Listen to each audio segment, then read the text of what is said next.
भक्तजनों, माताओं, बहनों, सादर जय श्री कृष्ण। हमारे YouTube चैनल में आप सभी का बहुत बहुत स्वागत है। मैं हूं आपके साथ आचार्य धर्मेंद्र शास्त्री। आज हम आप सभी को वट सावित्री पूर्णिमा की दिव्य और ज्ञानमयी कथा सुनाने जा रहे हैं। इस कथा को अंत तक सुनिएगा और अधिक से अधिक लोगों को शेयर भी कर दीजिएगा। तो सबसे पहले आपको और आपके पूरे परिवार को वट सावित्री पूर्णिमा, ज्येष्ठ पूर्णिमा की बहुत बहुत शुभकामनाएं और बधाइयां। भगवान श्री हरि लक्ष्मी नारायण जी का भरपूर आशीर्वाद आप सभी के जीवन पर सदैव बना रहे। आप सभी सुखी रहें, स्वस्थ रहें, व्यस्त रहें, मस्त रहें। ज्येष्ठ मास के शुक्ल पक्ष की पूर्णिमा तिथि को वट सावित्री पूर्णिमा का व्रत किया जाता है तथा इस दिन वट वृक्ष की पूजा अर्चना करके अपने पति की लंबी आयु की कामना की जाती है। जैसा कि इस व्रत और नाम तथा कथा से ही ज्ञात होता है कि यह पर्व प्रत्येक परिस्थिति में अपने जीवन साथी का साथ देने का संदेश देता है। इससे ज्ञात होता है कि पतिव्रता स्त्री में इतनी शक्ति होती है कि वह यमराज से भी अपने पति के प्राण वापस ला सकती है। वहीं सास ससुर की सेवा और पत्नी धर्म की सीख भी इसी महापर्व से प्राप्त होती है। इस दिन सौभाग्यवती स्त्रियां अपने पति की लंबी आयु, उत्तम स्वास्थ्य और उन्नति तथा प्रगति एवं संतान प्राप्ति के लिए वट सावित्री पूर्णिमा का व्रत रखती है। भारतीय पंचांग के अनुसार वट सावित्री पूर्णिमा की पूजा और व्रत इस बार 21 जून 2024 शुक्रवार के दिन ही रखा जाएगा। ज्योतिष शास्त्र के अनुसार इस वर्ष 21 जून 2024 शुक्रवार के दिन ही ज्येष्ठ माह के शुक्ल पक्ष की पूर्णिमा तिथि रहेगी, क्योंकि पूर्णिमा तिथि का आरंभ 21 जून 2024 दिन शुक्रवार को सुबह 7:32 से हो रहा है, जो कि 22 जून 2024 शनिवार को सुबह 6:37 तक पूर्णिमा तिथि समाप्त हो जाएगी। अतः चंद्रोदय व्यापिनी, रात्रि व्यापिनी पूर्णिमा तिथि जो रहेगी वो 21 जून 2024 शुक्रवार के दिन ही रहेगी। इसी दिन वट सावित्री पूर्णिमा का व्रत रखा जाएगा और वट सावित्री पूर्णिमा का पूजन अर्चन करना अति उत्तम रहेगा।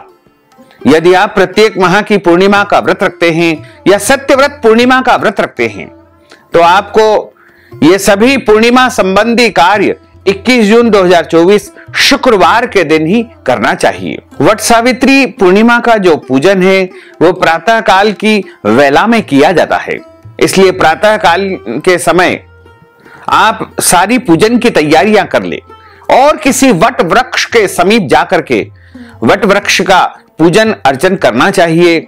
इस विधान में, इस व्रत में जो पूजा की सामग्री लगती है उसमें सावित्री और सत्यवान की मूर्ति लगती है या चित्र लगता है। कच्चा सूत इसमें लगता है।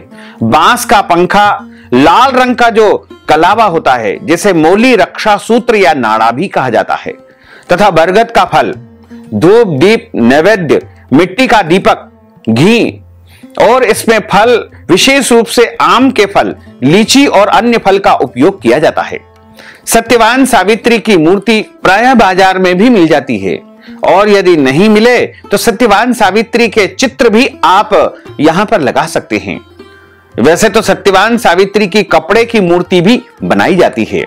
बांस का पंखा, लाल धागा, धूप, मिट्टी का दीपक, घी, फल, फूल और सभी प्रकार की पूजन सामग्री एकत्रित कर ले और कपड़ा लगभग 1.25 मीटर लगेगा। सिंदूर, रोली, अक्षत, अबीर, गुलाल, पुष्प, इत्र, सुपारी, पान, नारियल और दूर्वा तथा अन्य पूजन सामग्री, सौभाग्य की सामग्री, कुछ दक्षिणा, नारियल, पुड़िया और भिगोए हुए चने या चने की दाल, स्टील या कांसे के बर्तन, थाली, मिठाई, घर में बना हुआ कुछ भी मिठाई या पकवान, जल से भरा हुआ कलश आदि वस्तु का उपयोग किया जाता है।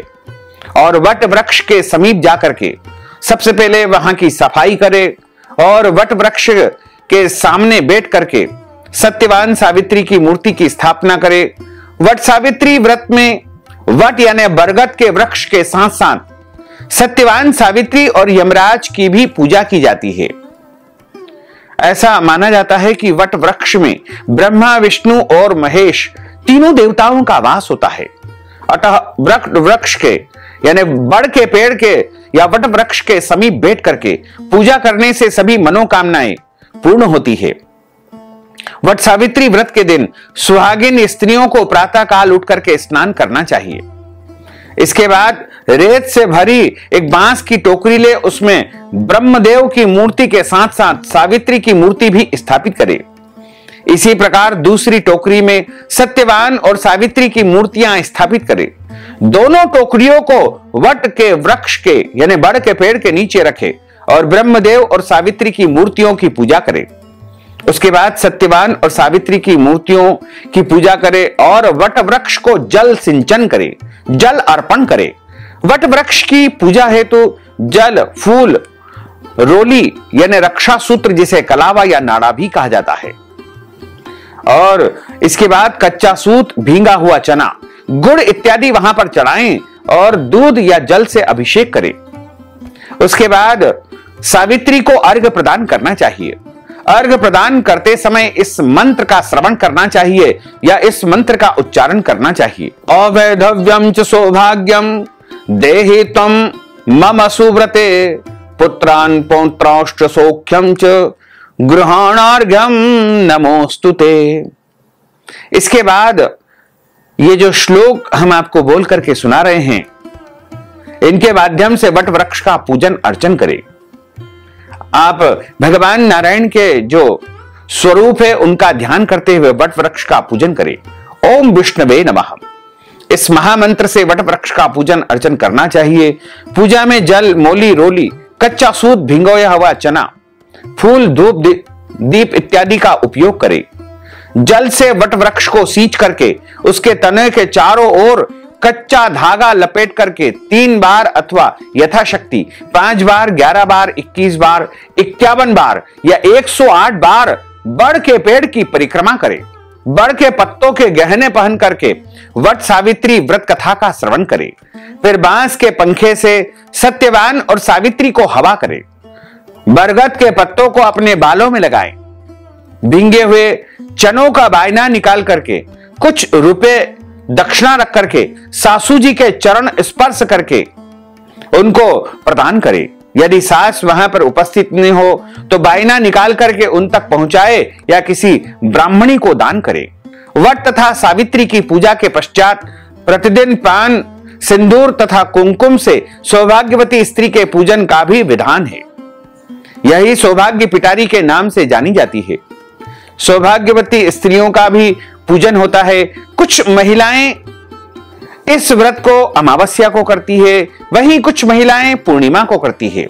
सभी अपने अपने क्षेत्र के अनुसार पूजन का, व्रत का विधान इसमें अपनाते हैं और अपने सामर्थ्य के अनुसार पूजा समाप्ति के बाद ब्राह्मण देवता को वस्त्र दान, अन्नदान, दक्षिणा दान, फल आदि दान दिए जाते हैं और सभी वस्तुएं बांस के पात्र में रख करके दान की जाती है। घर में आकर पूजा वाले पंखे से अपने पति को हवा करें तथा उनका आशीर्वाद प्राप्त करें। यदि आप व्रत धारण करते हैं तो इस संकल्प के माध्यम से आपको व्रत धारण करना चाहिए। मम वैधव्यादि सकल दोष परिहारार्थम ब्रह्म सावित्री प्रीत्यर्थम सत्यवाद सावित्री प्रीत्यर्थंच वट सावित्री व्रत महम करिष्ये। इस प्रकार इस व्रत का संकल्प के माध्यम से धारण किया जाता है। दिन में एक समय आप भोजन कर सकते हैं और एक समय फलाहार कर सकते हैं। यदि आप चाहें तो शाम के समय भोजन करें, लेकिन भोजन में मीठी वस्तु का उपयोग अवश्य करना चाहिए। कुछ लोग इस दिन गुड़ के मीठे भजिए, जिन्हें गुलगुले भी कहा जाता है, वो बना करके उसको भोजन के रूप में उपयोग करते हैं। कुछ भक्तजन, माताएं, बहनें बड़ के पत्ते के जो फल होते हैं उनका भी उपयोग करते हैं। अपनी अपनी श्रद्धा, परंपरा या आस्था के अनुसार इस व्रत को किया जाता है। वट सावित्री व्रत की जो कथा है वो हम आपको सुनाने जा रहे हैं।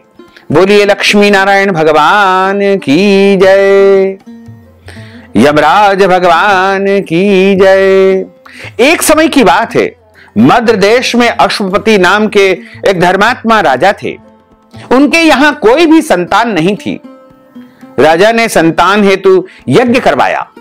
कुछ समय बाद उन्हें एक कन्या की प्राप्ति हुई, जिसका नाम उन्होंने सावित्री रखा। विवाह योग्य होने पर सावित्री के लिए द्युमत सेन के पुत्र सत्यवान को पति रूप में वरण किया। सत्यवान वैसे तो राजा का पुत्र था, लेकिन उनका राजपाट सब कुछ छीन गया था और अब बहुत दरिद्रता का जीवन जी रहे थे। उसके माता पिता की आंख की रोशनी भी चली गई थी। सत्यवान जंगल से लकड़ियां काट कर लाता और उन्हें बेच करके जैसे तैसे अपने परिवार का और अपना गुजारा कर रहा था। जब सावित्री और सत्यवान के विवाह की बात चली तो नारद ऋषि ने सावित्री के पिता राजा अश्वपति को बताया कि सत्यवान अल्पायु है और विवाह के 1 वर्ष बाद ही उसकी मृत्यु हो जाएगी। हालांकि राजा अश्वपति सत्यवान की गरीबी को देख करके पहले ही चिंतित थे और सावित्री को समझाने की कोशिश करने लगे। नारद जी की बात उन्हें और भी चिंता में डालने लगी, लेकिन सावित्री ने एक नहीं सुनी और अपने निर्णय पर वह अडिग रही। अंततः सावित्री और सत्यवान का विवाह संपन्न हो गया। सावित्री सास ससुर और पति की सेवा में लगी रही। नारद मुनि ने सत्यवान की मृत्यु का जो दिन बताया था, उसी दिन सावित्री भी सत्यवान के साथ जंगल में चली गई। वन में सत्यवान लकड़ी काटने के लिए जैसे ही पेड़ पर चढ़ने लगा, उसके मस्तक में, सिर में असहनीय पीड़ा होने लगी, कष्ट होने लगा, दर्द होने लगा और वह सावित्री की गोद में सिर रख करके लेट गया। कुछ देर बाद उनके समक्ष अनेक दूतों के साथ स्वयं यमराज वहां पर उपस्थित हो गए। जब यमराज सत्यवान की जीवात्मा को लेकर के दक्षिण दिशा की ओर चलने लगे तो पतिव्रता सावित्री भी उनके पीछे चलने लगी और आगे जाकर के यमराज ने सावित्री से कहा कि हे पतिव्रता नारी, जहां तक मनुष्य साथ दे सकता था तुमने साथ दिया, पति का साथ दिया, अब तुम लौट जाओ। इस पर सावित्री ने कहा कि जहां तक मेरे पति जाएंगे वहां तक मुझे जाना चाहिए, यही सनातन सत्य है। यमराज सावित्री की वाणी को सुनकर के प्रसन्न हुए और उसे वर मांगने को कहा। सावित्री ने कहा कि मेरे सास ससुर अंधे हैं, उन्हें नेत्र ज्योति दे दीजिए।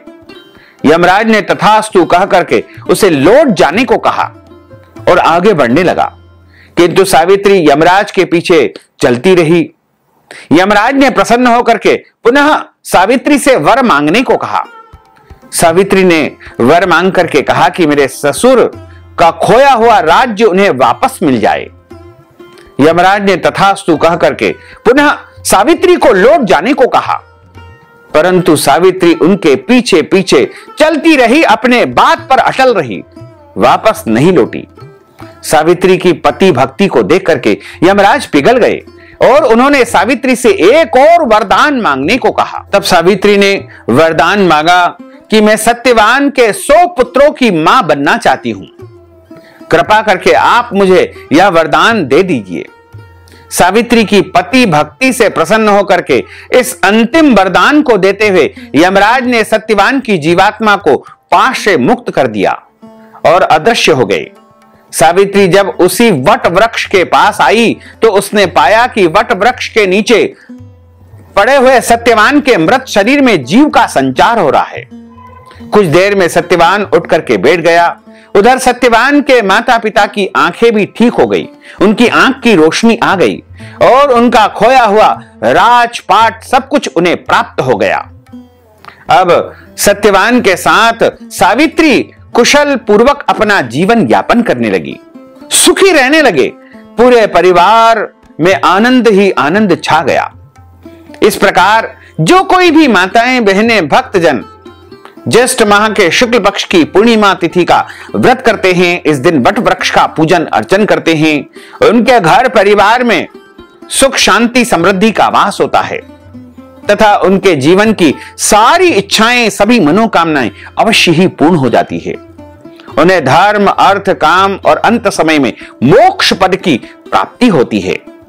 बोलिए श्री लक्ष्मी नारायण भगवान की जय। अच्युतम केशवम राम नारायणम कृष्ण दामोदरम वासुदेवम हरे श्रीधरम माधवम गोपिका वल्लभम श्री जानकी नायकम श्री रामचंद्रम भजे जानकी मनोहरम सर्वलोक नायकम श्री शंकरादि सेवितम पुण्य नाम कीर्तनम श्री राम राम राम राम राम नाम तायकम रामा कृष्ण वासुदेवा भक्ति मुक्तिदायकम रामा कृष्ण वासुदेवा भक्ति मुक्तिदायकम हरे राम राम राम हरे हरे हरे कृष्ण कृष्ण कृष्ण हरे हरे श्री कृष्ण गोविंद हरे मुरारे हरे नाथ नारायण वासुदेवा श्री कृष्ण गोविंद हरे मुरारे हे नाथ नारायण वासुदेवा हे नाथ नारायण वासुदेवा हे नाथ नारायण वासुदेवा